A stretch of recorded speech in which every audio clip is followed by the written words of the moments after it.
Destiny 2 is a big game, and sometimes for new players it's difficult to know where to start. Well, today I'm going to go through some ways of how to get good weapons for free-to-play players. I'm going to focus on free activities so all players can get these, and this is across a range of content from strikes, crucible, dungeons, raid, vendors, and also weekly rituals too. Well, if you're new around here or find this useful, don't forget to hit that subscribe button down below for all the latest Destiny 2 content, and turn on notifications by hitting that bell. And roughly 98% of viewers who watch This Week in Video Games aren't subscribed, so subscribe today and never miss an update. There's loads of guides out there for weapons in Destiny 2, but I do get a lot of questions in the comments asking, can I get this weapon? Given the unique structure of Destiny 2, the game is free to start, but a lot of the content is behind a paywall like DLCs or seasonal content. So to remove the confusion, today this guide is going to focus 100% on free-to-play activities. Well, I'm going to run through how to get the weapons, pick out what the weapons are, and then focus down on one or two from each activity and highlight the good roles to chase for that weapon. So I'm going to be running through 6 weapon farms today.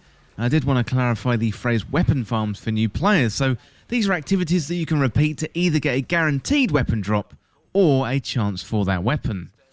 Without further delay, let's dive into the first one.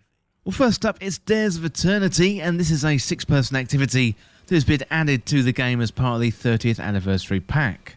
So this is a 3-phase activity in a game show format hosted by Zur, and he is the agent of the 9. So, or more likely, at the end of the event in the loot chest when you beat the final boss. And you can access Dares of Eternity from the director, and you can see Eternity next to the tower, and then select Dares of Eternity. So in terms of the weapons that you can get from this activity, they include the BXR-55 Battler, it's a pulse rifle, the Wastelander M5 shotgun, the Forerunner, that is an exotic sidearm. We've got Pardon Our Dust, that is a grenade launcher, the Retrace Path, that is a trace rifle, Half-Truths, that is a sword, and then we've got the other half, that is another sword, but it is a very, very rare drop. Well, the one that I want to pick out specifically is the BXR-55 Battler. This is a fantastic pulse rifle. So for PvE, Outlaw and Kill Clip would be really good. So Outlaw is where precision kills decrease the reload time, and you got Kill Clip there, which means reloading after a kill increases the damage output. For PvP, Snapshot Sights and Rangefinder would be really good. So Snapshot Sights gets that weapon in your hand nice and fast, and Rangefinder gives you a hefty boost to the range. Well, next up we got the Prophecy Dungeon. So this one can be found in the tower, and it is one of the 4 dungeons in the game right now. So this one is focused on the 9, and in here we've got some great weapons reprised from Trials of the 9, and that launched with Destiny 2 back in 2017, but it was retired in 2018. Well, to access the dungeon you can find it in the annex in the tower. In terms of the weapons here, we've got the Last Breath, that's an auto rifle, Judgment, that's a hand cannon, we've got the Darkest Before, that's a pulse rifle, the Long Walk, that's a sniper, a Swift Verdict, that's a sidearm, and also we've got a Sudden Death, that one is a shotgun. So there's a loot table for this dungeon, meaning you can only get certain weapons from certain encounters. For example, Judgment and the Long Walk come from the first boss, you've got the Darkest Before and the Swift Verdict come from the second boss, and then you got the Last Breath that can drop from the final boss. So the one I want to pick out here is the Darkest Before. This is an excellent pulse rifle, so for PvE, Overflow and Rampage would be a decent role. So Overflow allows you to pick up ammo and potentially overflows the magazine beyond normal capacity, and Rampage stacks the increased damage up to 3 times, making it perfect for PvE content. So for PvP, Surplus and Full Auto would be really good. Surplus increases handling, reload speed and stability for each fully charged ability, and Full Auto allows this one to fire in full auto mode. That really, really shreds in PvP. Well, next up we got the Blind Well, and this one can be found on the Dreaming City. So you can find the Blind Well roughly in the middle of the map on the Dreaming City, and you can always drop a marker on there if you don't know how to get there. So you do need charges to enter the Blind Well, and you can buy these from Petrovenge, the vendor on the Dreaming City. And the good thing about Blind Well is you get guaranteed weapon drops from this activity. All you need to do is run the activity and get the loot from the chest at the end. In terms of the loot here, we've got the Tiger Spike, that's an auto rifle, Twilight Oath, that's a sniper, Waking Vigil, that's a hand cannon, the Retold Tale, that's a shotgun, Vouchsafe, that's a scout rifle, and finally we've got Sleepless, that one is a rocket launcher. So what I want to pick out here is Twilight Oath. This is an excellent sniper, especially for PvP. So for PvE, Lead from Gold and Vorpal Weapon would be good. So lead from gold is where you pick up heavy ammo crates that grants ammo to the weapon as well. And Vorpal weapon is good for damage against bosses. For PvP, no distractions and snapshot sights be good. So no distractions is where aiming down sights for a short time reduces the flinch, and snapshot sights gets the weapon in your hand nice and fast. Well, next up we got Iron Banner. So Iron Banner is only around once a month or so, but it is full of good weapons. So at the time of making this guide, Iron Banner is here, and all you need to do is speak to Lord Saladin in the tower and pick up the bounties and the quest. So the introduction quest each season will give you Iron Banner weapons, plus you get weapons from handing in tokens to Lord Saladin, and also random weapon drops from the end of matches. So we've got loads of good weapons here. So we've got the Reese Walker, that's a shotgun. We've got the Peace Bond, that's a sidearm. We've got the Steady Hand, that's a hand cannon. We've got the Multimax CCX, that's a submachine gun. We've got the Guiding Sight, that's a scout rifle. The Forge's Pledge, that is a pulse rifle. Finite Impactor, a hand cannon. Occluded Finality, that's a sniper. The Fool's Remedy, that's a sidearm. And finally, the Forward Path, that one is a decent auto rifle. So the one that I want to pick out here is Reese Walker. This is an excellent shotgun, again, especially for PvP. So for PvP, Quick Draw and Iron Reach would be good. So Iron Reach is one of the exclusive Iron Banner perks, and that massively improves the range at the cost of stability. So if you happen to have Iron Reach plus a Stability Masterwork, then that would be a great combination. Also, Quick Draw gets the weapon in your hands unbelievably fast. For PvE, Surplus and Vorpal weapon would be good. So Slideways and Swashbuckler would also be a decent role for PvE. You know, Swashbuckler is always good for PvE focused builds. Well, next up we got Nightfalls, and Nightfalls are a fantastic source of weapons, especially if you play higher difficulty level Nightfalls. So you can access Nightfalls from the Director under the Vanguard section, and Nightfall weapons rotate every week at reset on Tuesday, and at the moment you get a chance for the drop of 2 weapons each week.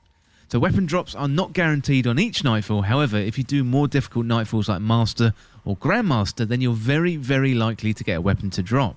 So doing Grandmaster Nightfalls will also give you Adept weapons, and they are slightly better versions of the weapons that accept Adept mods.